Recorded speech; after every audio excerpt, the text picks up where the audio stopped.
বাংলাদেশের অধিকাংশ মৌলবী মুক্তিযুদ্ধের বিরোধিতা করেছিল। এই কথা মানুষ শুনতে চায় না। কেন শুনতে চায় না? তার একটা প্রমাণ দেখাই, যেটা এর আগেও বলেছি। 71 সালে একবার রাজাকার যখন পাকড়াও করে, তো রাজাকারের মধ্যে একজন পীর ছিল। তো পীরকে গিয়ে যারা অ্যারেস্ট করছে তারা গিয়ে সালাম করা শুরু করে, কদমবুসি করা শুরু করে। এ হচ্ছে এদেশের ধর্মান্ধতা। মানে দাড়ি টুপি দেখলেই মনে করে এটা ইসলাম। দেখেন না, বলৎকার করলেও তার বিচার চায় না, বিচার করতে চায় না, কথা বলতে চায় না। কারণ কি? ধর্মান্ধতা, ধর্মভীরুতা না, ধর্মান্ধতা সরাসরি, এবং ভণ্ডামি। একই সাথে ধর্মান্ধতা, একই সাথে ভণ্ডামি। আচ্ছা, এটা অন্য বিষয় গেল। অনেকেই বলে যে ফরিদ না ধর্মের বিরুদ্ধে কথা বলে। আমি বললাম, আপনার বক্তব্য সঠিক না। কোন ধর্ম নির্দিষ্ট করে বলেন? আপনারা তো হিন্দু ধর্মের বিরুদ্ধে বললে সমস্যা নাই, খ্রিস্টান ধর্মের বিরুদ্ধে বললে সমস্যা নাই, ইহুদি ধর্মের বিরুদ্ধে বললে সমস্যা নাই, জৈন ধর্মের বিরুদ্ধে বললে সমস্যা নাই, তাই না? আপনি বলেন যে ইসলাম ধর্মের সমালোচনা করছে, তাই না? বলে হ্যাঁ হ্যাঁ হ্যাঁ, তাই তুমি ইসলাম ধর্মের সমালোচনা করো। সেইটা বলেন, তাহলে বলেন কে ধর্মের সমালোচনা করি? আপনারা একই সাথে আমার নাস্তিক বলেন, আর একই সাথে বলেন যে ধর্মের সমালোচনা করে, ইসলাম ধর্মের। যে নাস্তিক সে তো কোন সব ধর্মকে অস্বীকার করে, তাহলে আপনারা এই পরস্পর বিরোধী না? সেটাও রাখলাম। ফরিদ এমনি ভালোই মুক্তিযুদ্ধের কথা বলে, এটা ভালো। তো ইসলাম নিয়ে যেন কথা না বলে। আচ্ছা ঠিক আছে, ইসলাম ধর্ম নিয়ে কথা বলা বাদ দিলাম। এবার একটু আপনার সাথে আওয়ামী লীগ নিয়ে কথা বলি। মুক্তিযুদ্ধের কথা বলা যাবে না। মুক্তিযুদ্ধের কথা বললে বাংলাদেশের খোদ আওয়ামী লীগের কিছু লোক রাগ করে। আপনারা যতই দেখেন না, এই যে আপনারা দেখেন না যে বঙ্গবন্ধুর ভাষণ বাজলে সমস্যা হয়, এটা খোদ আওয়ামী লীগের ভিতরে লোকের সমস্যা হয়। মুক্তিযুদ্ধে বঙ্গবন্ধুর ভাষণ, 17 মার্চের ভাষণ, 7 মার্চের ভাষণ যার খারাপ লাগে, ডালমে কুচকালা হায়। যে বলবে 7 মার্চের ভাষণ আমার খারাপ লাগে, অন্যের দলের কথা বা তাদের তো খারাপ লাগবে। আওয়ামী লীগের লোক যখন এই কথা বলে, বা কোনো মুক্তিযোদ্ধা যখন এই কথা বলে যে 7 মার্চের ভাষণ শুনলে আমার খারাপ লাগে, ডালমে কুচ কালা হায় জরুর। আওয়ামী লীগের মধ্যেও ছিল, যার জন্যে আমরা আওয়ামী লীগের 2-1 বছর আমরা 7 মার্চে বঙ্গবন্ধুর ভাষণ খুব একটা শুনি নাই। কথায় নাকি খারাপ শোনা যায়, খুব আওয়াজের ডিস্টার্ব হয়, মানে শব্দ দূষণ হয়। আসলে তা না।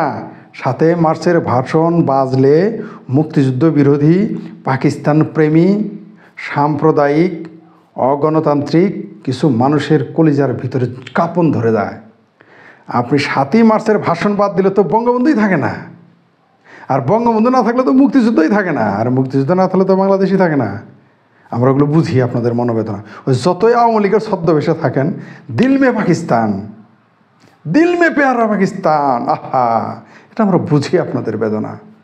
ফরিদ মুক্তিযুদ্ধের কথা বলে ভালো কথা। আমি কিন্তু বিএনপির কর্মীদের কথা বলতেছি না, আওয়ামী লীগের কর্মীদের আমার কাছে এগুলো লিখে পাঠাইছে, কেউ ভিডিও পাঠাইছে, কেউ অডিও পাঠাইছে, তারা লোকে বলতেছে। সেখানে বলতেছে হ্যাঁ, কেউ বলছে ফরিদ ভাই তো ভালো, কেউ বলছে ফরিদ সাহেব ভালো, কেউ বলছে ফরিদ তো ভালোই মুক্তিযুদ্ধের পক্ষে কথা বলে, আওয়ামী লীগ না করেও, কিন্তু ধর্মের সমালোচনা করে। আচ্ছা, ধর্মের সমালোচনা বা ধর্ম না, কিন্তু আসলে বলতে হবে সেখানে ইসলাম ধর্মের সমালোচনা করে। কারণ তারা হিন্দু ধর্মের সমালোচনা যদি করতাম খুব খুশি হইতেন, খুশির সুতির ভাই হয়ে যেতেন। ঠিক আছে, হিন্দু ধর্মের সমালোচনা খুশির সুতির ভাই হইতেন। হিন্দু ধর্মের সমালোচনা করলে তো কোনো কথাই নাই, আমরা জামাই আদর রাখতো। ঠিক আছে, তাদের সম্মত মনে হয় যে আমি তো ইসলাম ধর্মের সমালোচনা করি। ইসলাম কী সমালোচনা করছি আপনি? আমার যদি বলেন এটা আমি ভুল করছি, আমি বক্তব্য প্রত্যাহার করে নিব। ইসলামের 4 খলিফা 3 খলিফা খুন হয় নাই, এটা বললে ইসলাম বিরোধিতা হইলো। আপনি বলেন না এটা ভুল, আমি বক্তব্য প্রত্যাহার করবো। আপনার ইসলাম সমালোচনা, আচ্ছা ওটাও গেল। আচ্ছা, এবার মুক্তিযুদ্ধের কথাই বলি। তখন বলে যে মুক্তিযুদ্ধের কথা যদি শুরু করি, তখন তালেমের কথা আসে, মাদ্রাসার কথা আসে। ভরে দিই এইটাও একটু একটু একটু এড়ায় যাও ফরিদ। আচ্ছা, এড়াই গেলাম, মুক্তিযুদ্ধ বাদ দিলাম, মুক্তিযুদ্ধ। এবার আওয়ামী লীগ নিয়ে কথা বলি। আচ্ছা বলি, আচ্ছা ভাই, আওয়ামী লীগের 4টা মূলনীতি কি? আওয়ামী লীগের 4টা মূলনীতি শেষ। আওয়ামী লীগের কর্মীর কথা বলতেছে, এটা কিন্তু আমি বিএনপির কোনো লোকের, আওয়ামী লীগের কর্মীদের সমালোচনা আমার কাছে আসছে। আওয়ামী লীগের নেতা, ছাউ নেতা, পাতি নেতা, যারা আগে বহুত টাকা পয়সা খাইছে, আত্মীয় স্বজনের নাম ভাঙায় খাইছে, আওয়ামী লীগের এমপি মন্ত্রী, আওয়ামী লীগের এইটা সেইটা বলে খাইছে, তাদের কথা বলতেছি।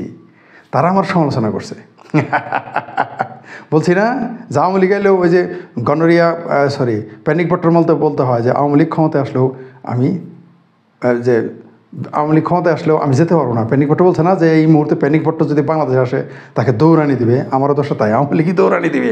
আমি যদি আওয়ামী লীগ পাওয়ার আসলেও আওয়ামী লীগ আমাকে দৌড়াবে, নিশ্চিত থাকেন। আচ্ছা যাই হোক, যেটা বলতেছিলাম, তাহলে এবার মূলনীতি বলতে পারে না, কারণ কি জানেন, গণতন্ত্র পর্যন্তই যেমন তো ওরা আসে কি বাঙালি জাতীয়তাবাদ। বাংলাদেশের মানুষ তো বাঙালি জাতীয়তাবাদ মানে না, মুসলিম জাতীয়তাবাদী তারা, আওয়ামী লীগের মধ্যে তো আছে। তারপর কি আছে সমাজতন্ত্র, তারপর কি আছে ধর্মনিরপেক্ষ। আরে পলিটি টাইপের কে গেছে, আস্তাগফিরুল্লাহ, এবার কিন্তু আওয়ামী লীগেও আসলো না। এইবার কি তুমি খালি আওয়ামী লীগের কথা কও, শেখ হাসিনা খালি ক্ষমতা, আমরা শেখ হাসিনার ক্ষমতা, এগুলো বলো। আচ্ছা আনলাম শেখ হাসিনার ক্ষমতা, ওইগুলোই বলা শুরু করলাম। তো আপনি কি বিশ্বাস করেন নারী নেতৃত্ব জায়েজ না হারাম? আওয়ামী লীগের বহু মানুষ বিশ্বাস করে নারী নেতৃত্ব হারাম। ওয়াজের সুফল এটা, ওয়াজ করতে করতে খালি মুক্তিযুদ্ধের 12টা বাজে না, দেশে গণতন্ত্র 12টা বাজাইছে, বুঝতে পারছেন? আসলে এটা কিছুই না। আমি ইসলামের সমালোচনা করি, এটা ভুল কথা, সত্য কথা বলি, তাই তাদের সিট লাগে। ফাইনালি আসলে যারা আওয়ামী লীগ করে তার অধিকাংশই আসলে জামাতি মাইন্ডসেট হবে। এরা না ঘটকা না ঘরকা, এরা ধবিকা কুত্তা। এরা আওয়ামী লীগ ছাড়তে পারে না, সুযোগ সুবিধা নিবে। বিএনপি যাইতে পারে না, সারা জন্য আওয়ামী লীগ করছি। ঠিক আছে, আসলে আওয়ামী লীগের কোনো চিন্তা চেতনা ধারণ করে না। বেশিরভাগ আওয়ামী লীগ খোদ আওয়ামী লীগের চিন্তা চেতনা ধারণ করে। যেমন বিএনপির ভিতরে এখন ঢুকে গেছে যে জনগণই সকল ক্ষমতার উৎস, এটাকে দেখবেন আগামীতে কাউন্সিলে বিএনপির জনগণ সকল ক্ষমতার উৎস এটা তুলে দিবে আগামী কাউন্সিলে বিএনপির, নিশ্চিত থাকেন আপনারা। এটা আরও উঠবে। কারণ আওয়ামী লীগের কর্মীদের যেমন ধর্মনিরপেক্ষতার বিরুদ্ধে মগজ ধুলাই করা শেষ আমাদের ওয়াজ আর মাদ্রাসা আলারা, তেমনি বিএনপির কর্মীদের মগজ ধুলাই করা শেষ যে জনগণ সকল ক্ষমতার উৎস, এটা পাত্র, এটা কুফরি। এই হচ্ছে বাংলাদেশের রাজনৈতিক নেতা কর্মীদের মাইন্ড সেট আপ।